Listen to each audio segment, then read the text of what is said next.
ನಮಸ್ಕಾರ ಎಲ್ಲರಿಗೂ. ಕನ್ನಡದಿಂದ ಇಂಗ್ಲಿಷ್ ಕಲಿಯಿರಿ ಈ ವಿಡಿಯೋ ಸೀರೀಸ್ನ 20ನೆಯ ಪಾಠಕ್ಕೆ ತಮ್ಮೆಲ್ಲರಿಗೂ ಸ್ವಾಗತ. ಈ ವಿಡಿಯೋದಲ್ಲಿ ನಾವು ಈ ರೀತಿಯ ವಾಕ್ಯಗಳನ್ನು ರಚಿಸಲಿಕ್ಕೆ ಕಲಿಯೋಣ. ಸರಿನಾ? ನಾನು ತಿನ್ನುತ್ತಾ ಇದ್ದೇನೆ, ನಾನು ಆಡುತ್ತಾ ಇದ್ದೇನೆ, ನಾನು ಕಾಯುತ್ತಾ ಇಲ್ಲ, ಈ ರೀತಿ ಇರುವಂತಹ ವಾಕ್ಯಗಳು. ಅಂದರೆ ಯಾವುದೋ ಒಂದು ಕೆಲಸವನ್ನು ನಾನು ಮಾಡುತ್ತಾ ಇದ್ದೇನೆ ಅಂದರೆ ಆ ಕೆಲಸ ನಡೆಯುತ್ತಾ ಇದೆ ಅಂತ ಹೇಳುವಂತಹ ವಾಕ್ಯಗಳು ಇವು. ಸರಿನಾ? ಈಗ ನಾನು ನಿಮಗೆ ಕ್ರಿಯಾಪದದ ಪಾಠದಲ್ಲಿ ಈ ಒಂದು ಟೇಬಲನ್ನು ತೋರಿಸಿದ್ದೆ. ಸರಿ ಅಲ್ವಾ? ನಾವು ಈ ವಿಡಿಯೋದಲ್ಲಿ ಏನು ಕಲಿಬೇಕಂತ ಹೊರಟಿದ್ದೇವೆ ಅದಕ್ಕೆ ಈ V1 ರೂಪ ಬೇಕಾಗ್ತದೆ. ಕ್ರಿಯಾಪದಕ್ಕೆ ಹಲವಾರು ರೂಪ ಇರ್ತದೆ ಅಂತ ಹೇಳಿದ್ದೆ ಅಲ್ವಾ? V1 ರೂಪ, V2 ರೂಪ, V3 ರೂಪ, ಇನ್ನೂ ಹಲವಾರು ರೂಪಗಳು ಇದ್ದಾವೆ. ನೀವು ನನ್ನ PDF ಡೌನ್ಲೋಡ್ ಮಾಡಿದರೆ ಅದರಲ್ಲಿ ನಾನು ನಿಮಗೆ ಕ್ರಿಯಾಪದಗಳ ರೂಪಗಳ PDF ಕೂಡ ಹಾಕಿದ್ದೇನೆ. ಸೊ ಅದನ್ನು ನೋಡಿದರೆ ನಿಮಗೆ ಗೊತ್ತಾಗ್ತದೆ V1 ರೂಪ ಯಾವುದು, V2 ರೂಪ ಯಾವುದು, V3 ರೂಪ ಯಾವುದು, ಉದಾಹರಣೆ ವಾಕ್ಯಗಳು ಯಾವುವು ಅಂತ. ಸರಿನಾ? ಸೊ ನಾವು ಈ ವಿಡಿಯೋದಲ್ಲಿ ಬಳಸುವಂತಹ ರೂಪ V1 ರೂಪ. ಆಯ್ತಾ? ಈಗ V1 ರೂಪದ ಕ್ರಿಯಾಪದಕ್ಕೆ ING ಸೇರಿಸಿದರೆ ಕನ್ನಡದಲ್ಲಿ ತಾ ಸೇರಿಸಿದ ಹಾಗೆ ಆಗ್ತದೆ. ಯಾವುದಕ್ಕೆ? ಕ್ರಿಯಾಪದಕ್ಕೆ. ಆಯ್ತಾ? ಉದಾಹರಣೆಗೆ ಟಾಕ್ ಅಂದರೆ ಮಾತಾಡು ಅಥವಾ ಮಾತನಾಡು. ಇದು V1 ರೂಪ. V1 ರೂಪ. ಇದಕ್ಕೆ ING ಸೇರಿಸಿದರೆ, V1 ರೂಪಕ್ಕೆ ING ಸೇರಿಸಿದರೆ ಕನ್ನಡದಲ್ಲಿ ಮಾತಾಡುತ್ತಾ ಅಂತ ಆಗ್ತದೆ. ಅಂದರೆ ಈ ಕ್ರಿಯಾಪದಕ್ಕೆ ತಾ ಸೇರಿಸಿದ ಹಾಗೆ ಆಗ್ತದೆ. ಆಯ್ತಾ? ಟಾಕ್ ಅಂದರೆ ಮಾತಾಡು, ING ಅಂದರೆ ತಾ. ಸರಿನಾ? ನೆಕ್ಸ್ಟ್ ರೈಟ್ ಅಂದರೆ ಬರೆ. ಇದು V1 ರೂಪ. ಇದಕ್ಕೆ ING ಸೇರಿಸಿದರೆ ರೈಟಿಂಗ್ ಆಗ್ತದೆ. ಬರೆ ಇದ್ದದ್ದು ಕನ್ನಡದಲ್ಲಿ ಯುತ್ತ ಅನ್ನೋದಾಗ್ತದೆ. ಬರೆ V1 ರೂಪ. ರೈಟ್ ಇದಕ್ಕೆ ING ಸೇರಿಸಿದರೆ ತಾ ಕನ್ನಡದಲ್ಲಿ ಸೇರಿಸಿದ ಹಾಗೆ ಆಗ್ತದೆ. ಬರೆ ಇದ್ದದ್ದು ಬರೆಯುತ್ತಾ ಆಗ್ತದೆ. ನೆಕ್ಸ್ಟ್ ಕುಕ್ ಅಂದರೆ ಅಡುಗೆ ಮಾಡು. ಇದು V1 ರೂಪ. ಇದಕ್ಕೆ ING ಸೇರಿಸಿದರೆ ಅಡುಗೆ ಮಾಡುತ್ತಾ ಅಂತ ಆಗ್ತದೆ. ತಾ ಅನ್ನುವಂಥದ್ದು ಕನ್ನಡದಲ್ಲಿ ಸೇರಿಕೊಳ್ಳುತ್ತದೆ. ಸರಿನಾ? ಸೊ ಹೀಗೆ ನಾವು ING ಸೇರಿಸಿ ಪದಗಳನ್ನು ರಚಿಸಿ ಅವುಗಳನ್ನು ಬಳಸುತ್ತೇವೆ. ಆಯ್ತಾ? ಈಗ ಉದಾಹರಣೆ ವಾಕ್ಯಗಳನ್ನು ನೋಡೋಣ. ಮೊದಲು ಪಾಸಿಟಿವ್ ವಾಕ್ಯಗಳನ್ನು ರಚಿಸಲಿಕ್ಕೆ ಕಲಿಯೋಣ. ಪಾಸಿಟಿವ್ ವಾಕ್ಯಗಳನ್ನು ರಚಿಸಲಿಕ್ಕೆ ನಾವು ಬಳಸುವಂತಹ ಸ್ಟ್ರಕ್ಚರ್ ಇದು. ಅಂದರೆ ಅಸ್ಥಿಪಂಜರ ಇದು. ಈ ಸ್ಟ್ರಕ್ಚರ್ ಅನ್ನು ನೀವು ಕಲಿತರೆ ಎಷ್ಟು ಬೇಕಾದರೂ ವಾಕ್ಯಗಳನ್ನು ರಚಿಸಬಹುದು. ಆಯ್ತಾ? ಮೊದಲು ಸಬ್ಜೆಕ್ಟ್ ಬರಬೇಕು, ಆಮೇಲೆ ಆಮ್ ಬರಬೇಕು, ಆಮೇಲೆ ವರ್ಬಿನ ING ರೂಪ ಬರಬೇಕು. ಇಲ್ಲಿ V1 ING ಅಂತ ಹಾಕಿದ್ದೇನೆ. ಅಂದರೆ V1 ರೂಪಕ್ಕೆ ING ಸೇರಿಸಿದ ರೂಪ ಅಂತ. ಸರಿನಾ? ಈಗಷ್ಟೇ ಹೇಳ್ಕೊಟ್ಟೆ ನಾನು ಹೇಗೆ ಇದನ್ನು ಮಾಡಬೇಕು ಅಂತ ಅಲ್ವಾ. ಈಗ ಆಮ್ ನ ಜೊತೆ ಐ ಮಾತ್ರ ಬರ್ತದೆ ಸಬ್ಜೆಕ್ಟ್ ಆಗಿ. ಇದರ ಬಗ್ಗೆ ಮುಂದೆ ವಿವರವಾಗಿ ಹೇಳ್ಕೊಡ್ತೇನೆ. ಈಗ ಇದ್ರ ಬಗ್ಗೆ ತಲೆಬಿಸಿ ಮಾಡಬೇಡಿ. ನಾವು ಏನು ಮಾಡ್ತೇವೆ ಅಂದರೆ ಸಬ್ಜೆಕ್ಟನ್ನು ಐ ಅಂತ ತಗೊಂಡು ಈ ಸ್ಟ್ರಕ್ಚರನ್ನು ಬಳಸುತ್ತೇವೆ. ಐ ಬರಬೇಕು ಮೊದಲು, ಆಮೇಲೆ ಆಮ್ ಬರಬೇಕು, ಆಮೇಲೆ ವರ್ಬಿನ ING ರೂಪ ಬರಬೇಕು. ಸರಿನಾ? ಉದಾಹರಣೆಗೆ ನಾನು ಮಾತಾಡುತ್ತಿದ್ದೇನೆ. ನಾನು ಮಾತಾಡುತ್ತಿದ್ದೇನೆ. ಕನ್ನಡದಲ್ಲಿ ನಾವು ಹೀಗೆ ಹೇಳ್ತೇವೆ ಅಲ್ವಾ. ಆದರೆ ನಿಜವಾಗಿಯೂ ಈ ಪದ ಮಾತಾಡುತ್ತಾ ಇದ್ದೇನೆ ಅಂತ. ಇವೆರಡನ್ನು ಸೇರಿಸಿ ಈ ರೀತಿ ಹೇಳ್ತೇವೆ. ಸರಿ ಅಲ್ವಾ?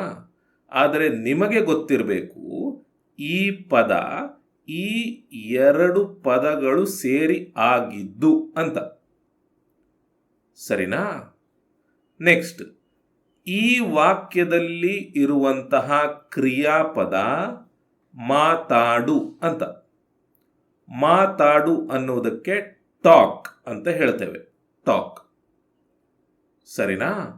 ಹಾಗಾಗಿ ಈ ವಾಕ್ಯ ಏನಾಗ್ತದೆ ಅಂದರೆ ಐ ಆಮ್ ಟಾಕಿಂಗ್ ಅಂತ ಆಗ್ತದೆ. ಐ ಅಂದರೆ ನಾನು, ಆಮ್ ಅಂದರೆ ಇದ್ದೇನೆ, ಟಾಕಿಂಗ್ ಅಂದರೆ ಮಾತಾಡುತ್ತಾ. ಟಾಕ್ ಅಂದರೆ ಮಾತಾಡು, ಇದಕ್ಕೆ ING ಸೇರಿಸುತ್ತೇವೆ. ಸೇರಿಸಿದಾಗ ತಾ ಅನ್ನುವ ಅರ್ಥ ಸಿಗ್ತದೆ. ಸರಿನಾ? ಐ ಬಂತು, ಐ ಬಂತು, ಆಮ್ ಬಂತು, ಆಮ್ ಬಂತು, ಟಾಕಿಂಗ್ ಬಂತು, ವರ್ಬಿನ ING ರೂಪ ಬಂತು. ಸರಿನಾ? ನೆಕ್ಸ್ಟ್, ನಾನು ಬರೆಯುತ್ತಾ ಇದ್ದೇನೆ.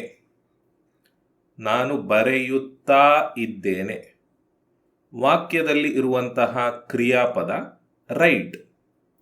ರೈಟ್ ಅಂದರೆ ಬರೆ. ಈ ವಾಕ್ಯವನ್ನು ಇಂಗ್ಲಿಷ್ನಲ್ಲಿ ಐ ಆಮ್ ರೈಟಿಂಗ್ ಅಂತ ಹೇಳ್ತೇವೆ. ಐ ಅಂದರೆ ನಾನು, ಆಮ್ ಅಂದರೆ ಇದ್ದೇನೆ, ರೈಟಿಂಗ್ ಅಂದರೆ ಬರೆಯುತ್ತಾ. ಆಯ್ತಾ? ರೈಟ್ ಅಂದರೆ ಬರೆ. ಇದಕ್ಕೆ ಯುತ್ತಾ ಬರಬೇಕು ಅಂತಾದರೆ ಇಂಗ್ಲಿಷ್ನಲ್ಲಿ ING ಸೇರಿಸಬೇಕು. ಸರಿನಾ? ರೈಟಿಂಗ್ ಅಂದರೆ ಬರೆಯುತ್ತಾ. ಐ ಬಂತು, ಐ ಬಂತು, ಆಮ್ ಬಂತು, ಆಮ್ ಬಂತು, ರೈಟಿಂಗ್ ಬಂತು, ವರ್ಬಿನ ING ರೂಪ ಬಂತು. ಸೊ ಈ ಸ್ಟ್ರಕ್ಚರ್ ಬಳಸಿಕೊಂಡು ಈ ವಾಕ್ಯವನ್ನು ರಚಿಸಿದ್ವಿ. ಸರಿ ಅಲ್ವಾ? ನೆಕ್ಸ್ಟ್, ನಾನು ಅಡುಗೆ ಮಾಡುತ್ತಾ ಇದ್ದೇನೆ. ವಾಕ್ಯದಲ್ಲಿ ಇರುವಂತಹ ಕ್ರಿಯಾಪದ ಕುಕ್ ಅಂದರೆ ಅಡುಗೆ ಮಾಡು. ಈ ವಾಕ್ಯವನ್ನು ಇಂಗ್ಲಿಷಲ್ಲಿ ಐ ಆಮ್ ಕುಕಿಂಗ್ ಅಂತ ಹೇಳ್ತೇವೆ. ಐ ಅಂದರೆ ನಾನು, ಆಮ್ ಅಂದರೆ ಇದ್ದೇನೆ, ಕುಕಿಂಗ್ ಅಂದರೆ ಅಡುಗೆ ಮಾಡುತ್ತಾ. ತಾ ಬರಬೇಕು ಅಂತಾದರೆ ING ಸೇರಿಸಿದ್ರೆ ಆಯಿತು. ಐ ಬಂತು, ಐ ಬಂತು, ಆಮ್ ಬಂತು, ಆಮ್ ಬಂತು, ಕುಕಿಂಗ್ ಬಂತು, ವರ್ಬಿನ ING ರೂಪ ಬಂತು. ಸರಿನಾ? ಸೊ ಹೀಗೆ ಈ ಸ್ಟ್ರಕ್ಚರನ್ನು ಬಳಸಿಕೊಂಡು ಇಷ್ಟೆಲ್ಲ ವಾಕ್ಯಗಳನ್ನು ರಚಿಸಿದ್ವಿ ಅಲ್ವಾ. ನೆಕ್ಸ್ಟ್, ಪ್ರಶ್ನೆಯನ್ನು ರಚಿಸಲಿಕ್ಕೆ ನಾವು ಬಳಸುವಂತಹ ಸ್ಟ್ರಕ್ಚರ್ ಇದು. ಮೊದಲು ಆಮ್ ಬರಬೇಕು, ಆಮೇಲೆ ಸಬ್ಜೆಕ್ಟ್ ಬರಬೇಕು, ಆಮೇಲೆ ವರ್ಬಿನ ING ರೂಪ ಬರಬೇಕು. ನಾವು ಸಬ್ಜೆಕ್ಟ್ನ ಜಾಗದಲ್ಲಿ ಐ ಬಳಸುತ್ತೇವೆ. ಹಾಗಾಗಿ ಮೊದಲು ಆಮ್ ಬರಬೇಕು, ಆಮೇಲೆ ಐ ಬರಬೇಕು, ಆಮೇಲೆ ವರ್ಬಿನ ING ರೂಪ ಬರಬೇಕು. ಆಯ್ತಾ? ಉದಾಹರಣೆಗೆ ನಾನು ಮಾತಾಡುತ್ತಾ ಇದ್ದೇನಾ, ನಾನು ಮಾತಾಡುತ್ತಾ ಇದ್ದೇನೆ, ಈ ರೀತಿ. ಇದನ್ನು ಇಂಗ್ಲೀಷಲ್ಲಿ ಆಮ್ ಐ ಟಾಕಿಂಗ್ ಅಂತ ಹೇಳ್ತೇವೆ. ಆಮ್ ಬರಬೇಕು ಮೊದಲು, ಆಮ್ ಬಂದಿದೆ, ಐ ಬರಬೇಕು, ಆಮೇಲೆ ಐ ಬಂದಿದೆ, ಆಮೇಲೆ ವರ್ಬಿನ ING ರೂಪ ಬರಬೇಕು, ಬಂದಿದೆ. ಸರಿನಾ? ಆಮ್ ಐ ಟಾಕಿಂಗ್ ಅಂದರೆ ನಾನು ಮಾತಾಡುತ್ತಾ ಇದ್ದೇನಾ ಅಂತ. ನೆಕ್ಸ್ಟ್, ನಾನು ಬರೆಯುತ್ತಾ ಇದ್ದೇನಾ, ಆಮ್ ಐ ರೈಟಿಂಗ್. ಮೊದಲು ಆಮ್ ಬರಬೇಕು, ಆಮೇಲೆ ಐ ಬರಬೇಕು, ಆಮೇಲೆ ರೈಟಿಂಗ್ ಬರಬೇಕು. ಆಯ್ತಾ? ನಾನು ಅಡುಗೆ ಮಾಡುತ್ತಾ ಇದ್ದೇನಾ, ಆಮ್ ಐ ಕುಕಿಂಗ್. ಮೊದಲು ಆಮ್ ಬರಬೇಕು, ಆಮೇಲೆ ಐ ಬರಬೇಕು, ಆಮೇಲೆ ವರ್ಬಿನ ING ರೂಪ ಬರಬೇಕು. ಸರಿನಾ? ಆಮ್ ಐ ಅಂದರೆ ನಾನು ಇದ್ದೇನಾ ಅಂತ. ಟಾಕಿಂಗ್ ಅಂದರೆ ಮಾತಾಡುತ್ತಾ. ಆಮ್ ಐ ಅಂದರೆ ನಾನು ಇದ್ದೇನಾ ಅಂತ. ರೈಟಿಂಗ್ ಅಂದರೆ ಬರೆಯುತ್ತಾ. ಆಮ್ ಐ ಅಂದರೆ ನಾನು ಇದ್ದೇನಾ ಅಂತ. ಕುಕ್ಕಿಂಗ್ ಅಂದರೆ ಅಡುಗೆ ಮಾಡುತ್ತಾ. ಸರಿನಾ? ಸೊ ಹೀಗೆ ನಾವು ಈ ಒಂದು ಸ್ಟ್ರಕ್ಚರನ್ನು ನೆನಪಿಟ್ಕೊಂಡು ಹಲವಾರು ವಾಕ್ಯಗಳನ್ನು ರಚಿಸಬಹುದು. ಆಯ್ತಾ? ನೆಕ್ಸ್ಟ್, ನಕಾರಾತ್ಮಕ ವಾಕ್ಯಗಳನ್ನು ರಚಿಸಲಿಕ್ಕೆ ನಾವು ಬಳಸುವಂತಹ ಸ್ಟ್ರಕ್ಚರ್ ಇದು. ಮೊದಲು ಸಬ್ಜೆಕ್ಟ್ ಬರಬೇಕು, ಆಮೇಲೆ ಆಮ್ ಬರಬೇಕು, ಆಮೇಲೆ ನಾಟ್ ಬರಬೇಕು, ಆಮೇಲೆ ವರ್ಬಿನ ING ರೂಪ ಬರಬೇಕು. ಸಬ್ಜೆಕ್ಟ್ನ ಜಾಗದಲ್ಲಿ ಐ ಬಳಸ್ತೇವೆ, ಹಾಗಾಗಿ ಐ ಬರಬೇಕು, ಆಮೇಲೆ ಆಮ್ ಬರಬೇಕು, ಆಮೇಲೆ ನಾಟ್ ಬರಬೇಕು, ಆಮೇಲೆ ವರ್ಬಿನ ING ರೂಪ ಬರಬೇಕು. ಸರಿನಾ? ಉದಾಹರಣೆಗೆ, ನಾನು ಮಾತಾಡುತ್ತಾ ಇಲ್ಲ, I am not talking. I ಅಂದರೆ ನಾನು, ಆಮ್ ನಾಟ್ ಅಂದರೆ ಇಲ್ಲ, ಟಾಕಿಂಗ್ ಅಂದರೆ ಮಾತಾಡುತ್ತಾ. ಐ ಬಂತು, ಐ ಬಂತು, ಸಬ್ಜೆಕ್ಟ್ ಆಯ್ತಿದೀಗ. ಆಮ್ ಬಂತು, ಆಮ್ ಬಂತು, ನಾಟ್ ಬಂತು, ನಾಟ್ ಬಂತು, ಟಾಕಿಂಗ್ ವರ್ಬಿನ ING ರೂಪ ಬಂತು. ಸರಿನಾ? ನೆಕ್ಸ್ಟ್, ನಾನು ಬರೆಯುತ್ತಾ ಇಲ್ಲ, I am not writing. I ಅಂದರೆ ನಾನು, ಆಮ್ ನಾಟ್ ಅಂದರೆ ಇಲ್ಲ, ರೈಟಿಂಗ್ ಅಂದರೆ ಬರೆಯುತ್ತಾ. ಐ ಬಂತು, ಐ ಬಂತು, ಆಮ್ ಬಂತು, ಆಮ್ ಬಂತು, ನಾಟ್ ಬಂತು, ನಾಟ್ ಬಂತು, ರೈಟಿಂಗ್ ಬಂತು, ವರ್ಬಿನ ING ರೂಪ ಬಂತು. I am not writing. ನಾನು ಅಡುಗೆ ಮಾಡುತ್ತಾ ಇಲ್ಲ, I am not cooking. I am not ಅಂದರೆ ನಾನು ಇಲ್ಲ, ಕುಕಿಂಗ್ ಅಂದರೆ ಅಡುಗೆ ಮಾಡುತ್ತಾ. ಸರಿನಾ? ಸೊ ಈ ರೀತಿ ನಾವು ನಕಾರಾತ್ಮಕ ವಾಕ್ಯಗಳನ್ನು ರಚಿಸುತ್ತೇವೆ. ನೆಕ್ಸ್ಟ್, ನಕಾರಾತ್ಮಕ ಪ್ರಶ್ನೆಗಳನ್ನು ರಚಿಸಲಿಕ್ಕೆ ನಾವು ಬಳಸುವಂತಹ ಸ್ಟ್ರಕ್ಚರ್ ಇದು. ಮೊದಲು ಆಮ್ ಬರಬೇಕು, ಆಮೇಲೆ ಸಬ್ಜೆಕ್ಟ್ ಬರಬೇಕು, ಆಮೇಲೆ ನಾಟ್ ಬರಬೇಕು, ಆಮೇಲೆ ವರ್ಬಿನ ING ರೂಪ ಬರಬೇಕು.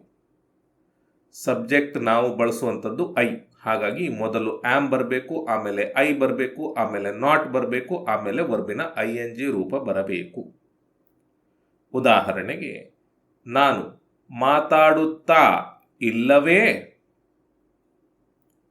Am I not talking. ನಾನು ಇಲ್ಲವೇ ಅನ್ನೋದನ್ನು ಆಮ್ ಐ ನಾಟ್ ಹೇಳ್ತದೆ. ಮಾತಾಡುತ್ತಾ ಅನ್ನೋದನ್ನು ಟಾಕಿಂಗ್ ಹೇಳ್ತದೆ. ಆಮ್ ಬಂತು, ಆಮ್ ಬಂತು, ಐ ಬಂತು, ಐ ಬಂತು, ನಾಟ್ ಬಂತು, ನಾಟ್ ಬಂತು, ಟಾಕಿಂಗ್ ಬಂತು, ವರ್ಬಿನ ING ರೂಪ ಬಂತು. ಆಯ್ತಾ? ನೆಕ್ಸ್ಟ್, ನಾನು ಬರೆಯುತ್ತಾ ಇಲ್ಲವೇ, ಆಮ್ ಐ ನಾಟ್ ರೈಟಿಂಗ್. ನಾನು ಇಲ್ಲವೇ ಅಂದರೆ ಆಮ್ ಐ ನಾಟ್, ಬರೆಯುತ್ತಾ ಅಂದರೆ ರೈಟಿಂಗ್. ನಾನು ಅಡುಗೆ ಮಾಡುತ್ತಾ ಇಲ್ಲವೇ? Am I not cooking? Am I not ಅಂದರೆ ನಾನು ಇಲ್ಲವೇ, ಕುಕಿಂಗ್ ಅಂದರೆ ಅಡುಗೆ ಮಾಡುತ್ತಾ. ಆಯ್ತಾ? ಸೊ ಈ ಸ್ಟ್ರಕ್ಚರನ್ನು ಬಳಸಿಕೊಂಡು ಈ ವಾಕ್ಯಗಳನ್ನು ರಚಿಸಿದ್ವಿ. ಸರಿ ಅಲ್ವಾ? ಸೊ ನಾವು ಯಾವ ಯಾವ ಸ್ಟ್ರಕ್ಚರ್ಗಳನ್ನು ಕಲ್ತ್ವಿ? ಈ ಎಲ್ಲ ಸ್ಟ್ರಕ್ಚರ್ಗಳನ್ನು ಕಲ್ತ್ವಿ ಅಲ್ವಾ? ನೋಡಿ, ನಿಮಗೆ ಸಕಾರಾತ್ಮಕ ವಾಕ್ಯಗಳನ್ನು ರಚಿಸಲಿಕ್ಕೆ ಗೊತ್ತಾದರೆ ಉಳಿದ ವಾಕ್ಯಗಳನ್ನು ಸುಲಭವಾಗಿ ರಚಿಸಬಹುದು. ಯಾಕಂದರೆ ನೀವು ಸರಿಯಾಗಿ ಗಮನಿಸಿದರೆ ಇದು ಸಕಾರಾತ್ಮಕ ವಾಕ್ಯದ ಸ್ಟ್ರಕ್ಚರ್ ಅಲ್ವಾ? ಐ ಬರಬೇಕು, ಆಮ್ ಬರಬೇಕು, ಆಮೇಲೆ ವರ್ಬಿನ ING ರೂಪ ಬರಬೇಕು. ಪ್ರಶ್ನೆಯನ್ನು ರಚಿಸಲಿಕ್ಕೆ ಐ ಆಮ್ ಇದ್ದದ್ದು ಆಮ್ ಐ ಆಗ್ತದೆ ಅಷ್ಟೇ, ಬೇರೆ ಏನು ಬದಲಾಗುವುದಿಲ್ಲ. ಅಂದರೆ ಸಬ್ಜೆಕ್ಟ್ನ ಜಾಗ ಬದಲಾಗ್ತದೆ ಅಷ್ಟೇ. ಇಲ್ಲಿ ಸಬ್ಜೆಕ್ಟ್ ಮೊದಲು ಬರ್ತಿತ್ತು, ಇಲ್ಲಿ ಎರಡನೆಯ ಸ್ಥಾನದಲ್ಲಿ ಬರ್ತಾ ಇದೆ ಅಷ್ಟೇ. ಸರಿನಾ? ಇಲ್ಲಿ ನಕಾರಾತ್ಮಕವನ್ನು ರಚಿಸಲಿಕ್ಕೆ, ನಕಾರಾತ್ಮಕ ವಾಕ್ಯಗಳನ್ನು ರಚಿಸಲಿಕ್ಕೆ ಸಬ್ಜೆಕ್ಟ್ ಆಮ್, ಸಬ್ಜೆಕ್ಟ್ ಆಮ್ ಅಲ್ವಾ? ಇದೇ ಸ್ಟ್ರಕ್ಚರ್. ಆದರೆ ಆಮ್ ಆದಮೇಲೆ ನಾಟ್ ಬರ್ತದೆ ಅಷ್ಟೇ.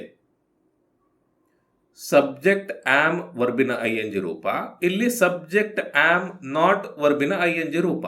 ಅಂದರೆ ಆಮ್ ಆದಮೇಲೆ ನಾಟ್ ಬರ್ತದೆ ಅಷ್ಟೇ. ಆಯ್ತಾ?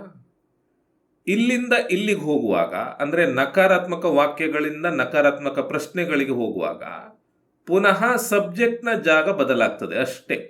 ಸಬ್ಜೆಕ್ಟ್ ಇಲ್ಲಿ ಮೊದಲು ಬರ್ತಿತ್ತು, ಇಲ್ಲಿ ಎರಡನೆಯ ಸ್ಥಾನದಲ್ಲಿ ಬರ್ತದೆ. ಮತ್ತೆ ಏನೂ ಬದಲಾಗುವುದಿಲ್ಲ. ಸರಿನಾ? ಸೊ ಹಾಗಾಗಿ ಒಂದು ಸ್ಟ್ರಕ್ಚರ್ ನಿಮಗೆ ನೆನಪು ಇಟ್ಕೊಳ್ಳಿಕ್ಕೆ ಆದರೆ ನೀವು ಉಳಿದದ್ದನ್ನು ಸುಲಭವಾಗಿ ನೆನಪಲ್ಲಿ ಇಟ್ಕೊಳ್ಬಹುದು. ಅರ್ಥ ಆಯ್ತಾ? ಇಲ್ಲಿಗೆ ಇಷ್ಟು ಸಾಕು. ಮುಂದಿನ ವಿಡಿಯೋದಲ್ಲಿ ನಾನು ಈ ಸ್ಟ್ರಕ್ಚರ್ಗಳನ್ನು ಬಳಸಿಕೊಂಡು ವಿಧ ವಿಧವಾದ ಉದಾಹರಣೆಗಳನ್ನು ರಚಿಸಿ ತೋರಿಸುತ್ತೇನೆ. ಆಯ್ತಾ? ಈಗ ನಿಮಗೆ ಒಂದು ಎಕ್ಸಸೈಸ್. ಈ ವಾಕ್ಯಗಳನ್ನು ಇಂಗ್ಲಿಷಿಗೆ ಅನುವಾದ ಮಾಡಿ ಕಮೆಂಟ್ ಮಾಡಿ. ಆಯ್ತಾ? ನಾನು ಹೇಳಿಕೊಟ್ಟಂತಹ ಸ್ಟ್ರಕ್ಚರ್ಗಳನ್ನು ಬಳಸಿ ಹಾಗೂ ಇಲ್ಲಿ ಕೊಟ್ಟಂತಹ ಇಂಗ್ಲಿಷ್ ಪದಗಳನ್ನು ಬಳಸಿ. ಇವೆಲ್ಲ ಕ್ರಿಯಾಪದಗಳು. ಅಂದರೆ ಈ ಗೋ ಅನ್ನುವಂಥದ್ದು ಹೋಗು ಅಂತ. ಈ ವಾಕ್ಯದಲ್ಲಿ ಇರುವಂತಹ ಕ್ರಿಯಾಪದವನ್ನು ಇಲ್ಲಿ ಇಂಗ್ಲಿಷ್ನಲ್ಲಿ ನಿಮಗೆ ಗೊತ್ತಾಗಲಿ ಅನ್ನೋದಕ್ಕೆ ಕೊಟ್ಟಿದ್ದೇನೆ. ಸರಿನಾ? ಸರಿ, ಇಲ್ಲಿಗೆ ಈ ವಿಡಿಯೋ ಮುಕ್ತಾಯ ಆಯಿತು. ನಾನು ನಿಮಗೆ ಮುಂದಿನ ವಿಡಿಯೋದಲ್ಲಿ ಸಿಗ್ತೇನೆ. ಧನ್ಯವಾದಗಳು.